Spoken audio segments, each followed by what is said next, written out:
बिस्मिल्लाहिर्रहमानिर्रहीम, अस्सलाम वालेकुम। मैं हूं गुलफाम चौधरी। आप देख रहे हैं मेरा फेसबुक पेज और यूट्यूब चैनल। पाकिस्तान की सियासत में अहम तरीन डेवलपमेंट हो रही हैं और मुसलसल डेवलपमेंट्स मुतवक्के हैं। यकीनी तौर पर जो पाकिस्तान के हालात हैं वो यकसर बदलने जा रहे हैं और बड़ी बड़ी तब्दीलियाँ मुतवक्के हैं। इस हवाले से हमारे साथ मौजूद हैं सिद्दीक जान साहब। उनसे जानते हैं क्या डेवलपमेंट हुई हैं, पहले उनकी बात सुनते हैं फिर उस पर बात करते हैं। ये कुछ हाई कोर्ट से हो जाएंगी, बाकी सुप्रीम कोर्ट से हो जाएंगी, क्योंकि ये भी आईनी बेंच के पास नहीं जानी। देखें, इस वक्त ना हुकूमत अब शायद कोशिश करे कि वो जल्द अज जल्द जो है ना वो सुप्रीम कोर्ट में नए जजेस ले आएँ, क्योंकि उसकी वजह यह है कि हुकूमत ये चाहेगी कि ये जो अब केसेस जाने हैं 9 मई के या इलेक्शन ट्रिब्यूनल्स के जो फैसले आने हैं वो चैलेंज होंगे। तो उन्होंने क्या किया कि हुकूमत ने सुप्रीम कोर्ट में जितने भी प्रो नून लीग जज हैं उन सारों को डाल दिया आईनी बेंच में। अब आईनी बेंच में उन्होंने डाल दिया, लेकिन पीछे नया कट्टा खुल गया कि जो आज़ाद जजेस हैं वो रेगुलर बेंचेस में बैठे हैं।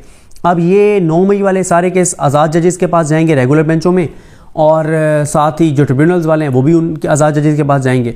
तो अब मेरा ख्याल है कि हुकूमत कोशिश करेगी कि जल्दी जल्दी चाबी वाले खिलौने जो हैं वो जज और नून लीगी जो हैं, जिनकी रूह भी नून लीग के हवाले हो, जिनका जिस्म भी नून लीग के हवाले हो, उनको सुप्रीम कोर्ट में ले आएँ।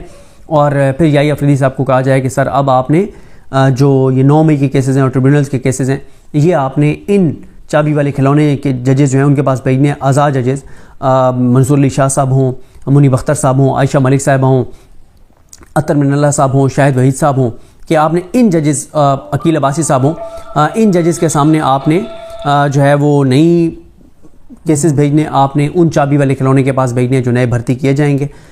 तो ये मेरा ख्याल है कि इस वक्त एक नया मसला हो गया हुकूमत के लिए और इस निज़ाम के लिए। सही। अच्छा, उसमें चीज़ फिर ये आ जाएगी कि अगर फ़र्ज़ करें सुप्रीम कोर्ट आईनी बेंच ही कह देता है, जिसके इम्कानात भी मौजूद हैं कि मिलिट्री कोर्ट्स में इन सब का ट्रायल नहीं हो सकता था, फिर तो ये सज़ाएं वैसे ही ख़त्म हो जाएंगी। इसके बहुत ज़्यादा चांसेस हैं, इसके चांसेस बहुत ज़्यादा इसलिए तो वो सादा या मामला ख़त्म हो जाएगा ऊपर आने में। क्योंकि देखें ना, ये इसके चांसेस बहुत ज़्यादा इसलिए मौजूद हैं कि जो इंटरनेशनल प्रेशर आ रहा है और मज़ीद आएगा, उसके लिए फिर यही है कि इनको मिलिट्री कोर्ट्स के ट्रायल को कलअदम करवा दिया जाए आईनी बेंच से, आईनी बेंच की भी बल्ले बल्ले करवा दी जाए और उनकी भी ज़रा क्रेडिबिलिटी बनवा दी जाए, जो कि बन नहीं सकती। किसी जज की इससे बड़ी डिस्क्वालिफिकेशन नहीं हो सकती कि वो नून लीग का सिलेक्टेड है, उसको नून लीग ने सेलेक्ट किया है, शरीफ ख़ानदान ने और सरदारी ने उस निज़ाम ने सेलेक्ट किया, तो ये उसकी डिस्क्वालिफिकेशन है ना। तो किसी जज का जो है वो जिस तरह से आप देखें ना कि आयशा मलिक साहिबा को आईनी बेंच में शामिल किया गया था, लेकिन फिर उनको बिठाया नहीं गया एक हफ़्ते बाद, तो यही सूरत हाल है। तो मेरा तो ख्याल है कि शायद 1-2 जजेस इस तरह के बैठे हैं इस आईनी बेंच में, जिनको शायद इधर से कहा गया कि यार तुम तो बैठो, शायद आगे वो आ जाए कि इस 26वीं आईनी तरमीम वाला, तो उसमें कुछ सवालात उठाने पड़ेंगे, वरना वो बैठते नहीं। 2 ऐसे जजेस हैं जो शायद अलग हो जाते हैं आईनी बेंच से, लेकिन वो हुए नहीं हैं। अच्छा, चलें ये भी देखते हैं। और एक सिनेरियो और भी हो सकता है। फ़र्ज़ करें सुप्रीम कोर्ट कहती है कि इनका ट्रायल ठीक है जी, मिलिट्री इंस्टॉलेशन पे हमला था तो मिलिट्री कोर्ट में होना दुरुस्त है, आईनी बेंच ही कह देता है। अपीलें जाती हैं हाई कोर्ट में, और हाई कोर्ट से या सुप्रीम कोर्ट में आके वो कहते हैं नहीं जनाब ये तो केस ही नहीं बनता था, तो फिर एक नया कटा नहीं खुल जाएगा। बिल्कुल ठीक है, मिलिट्री में ट्रायल हो सकता है, लेकिन ये ट्रायल ही ठीक नहीं हुआ, हाँ, नहीं था या ये नहीं था या वो नहीं था। बिल्कुल ऐसे ही है वो। तो देखें, अगर इनके खिलाफ सबूत मौजूद होते हैं ना तो इनका मिलिट्री कोर्ट में ट्रायल की ज़रूरत ही नहीं थी। इनका ओपन ट्रायल किया जाता, लाइव दिखाया जाता, सबूत सामने रखे जाते तो मज़ा आ जाता, ATC में जैसे बाकी हो रहा है। हाँ, लेकिन अगर सबूत ही नहीं है ना, मिलिट्री कोर्ट में इनका ट्रायल की इसलिए गया कि सबूत मौजूद नहीं थे। अगर सबूत मौजूद होते तो ओपन कोर्ट में करते ताकि ये लोग एक्सपोज होते। और दूसरी बात यह है कि अगर तयशुदा मंसूबे के तहत हमले के शवाहिद मौजूद होते तो सज़ाएँ 2 साल और 2 साल से 10 साल की ना होती, सज़ाएँ ज़्यादा होती। मतलब जितना इसके ऊपर रोना धोना हमने सुना कि पाकिस्तान की तारीख का बदतरीन वाक़या है, तो पाकिस्तान की बदतरीन वाक़े के अंदर हकीकत और सच्चाई होती तो सज़ाएँ 2 साल से 10 साल ना होती, उम्र कैद और सज़ाए मौत होती और बड़ी सज़ाएँ होती। चलें ये भी देखते हैं। अब सुप्रीम कोर्ट ने तो बका था जिसको रिमिशन मिल सकती है मिले। अब 1.5 साल से ज़्यादा लोगों ने ऑलमोस्ट गुजार ली है अंदर, और उनकी कैद जो है वो 2 साल वाले को रिमिशन मिल सकती थी, लेकिन अभी तक किसी को रिमिशन मिलने की नहीं आई। ISPR की 2 प्रेस रिलीजें आई पिछले दिनों में, एक आज आई, कुछ दिन पहले आई। लास्ट टाइम जो आई थी उसमें कहा गया था जी इंसाफ मुकम्मल तब होगा जब तक मास्टरमाइंड को सजा नहीं मिलेगी। आज वो बात मिसिंग है, वो बहुत सी चीज़ें आगे वो कहेंगे कि एक दफ़ा कह दिए बस, नहीं, बहुत चीज़ें आपको मिसिंग नज़र आएंगी।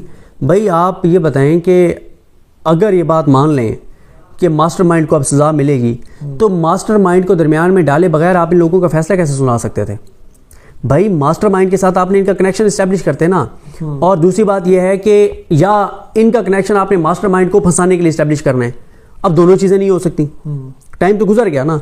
ये पहले भी एक झूठ था। ये असल में ना ये जो था ना कि इमरान खान का मास्टरमाइंड है और मिलिट्री कोर्ट में उसका ट्रायल किया जाएगा, इससे उसको डराया जा रहा था। ठीक है, ले जाए ना भाई मिलिट्री कोर्ट में, 1.5 साल हो गए, ले जाए ना। अगर आपके अंदर इतना तपड़ है, ले जाए मिलिट्री कोर्ट में इमरान खान को। जिस काट का वो है अडयाला में आपसे नहीं संभाला जा रहा, ठीक है, ले जाए ना मिलिट्री कोर्ट में, लग पता जाएगा। बातें क्यों करते हो? अंसार अब्बासी से खबरें क्यों छपाते हो? ले जाओ ना भाई मिलिट्री कोर्ट में। चलें देखते हैं वो उस मामले पे क्या पेशरफ्त होती है। ये रोज कभी अता ताड़ आके प्रेस कॉन्फ्रेंस कर रहा है, कभी ख्वाजा आसिफ बात कर रहा है, कभी राना सनौला बात कर रहा है। अगर तुम्हारे अंदर इतनी तपड़ है, औकात है, जुर्रत है, तो करो ना उसको शिफ्ट। हुकूमत करे उसको शिफ्ट के हम वज़ीर दिफा कह रहे हैं तो कैबिनेट से अप्रूवल करके शिफ्ट करें। अगर इतनी तुम्हारे अंदर औकात है तुम्हारी, तो दरखास्त जैसे बाकियों की गई थी कि एप्लीकेशन जाएगी एटीसी जज को, बिल्कुल वो ट्रांसफर कर देंगे। हाँ, अब तो वैसे लाहौर हाई कोर्ट के वो सदाकत साहब ने दे दिया है कि मुझे स्टेट के सामने पेश करने की जरूरत ही नहीं है, जिसको वो चाहे ले जाए और करें ट्रायल। नहीं खैर वो चले, वो तो लीगली उसको मामले को अलग अंदाज में देखा जाएगा। अच्छा अब आते हैं थोड़ा सा खान साहब ने जो आज गुफ्तगू की है ना, सदीक जान साहब उन्होंने बड़ा वाजे कहा। और वैसे मैं एक ही सोच रहा था बैठा हुआ, आज खान साहब ने भी उस पर ये तस्दीक कर दी है। उन्होंने कहा यार बाकी इस ईरान की बात करो, ठीक है, मेरी साइड से ना हो, जो मुज़ाकरात करने 31 जनवरी तक का टाइम है दे के कर लो।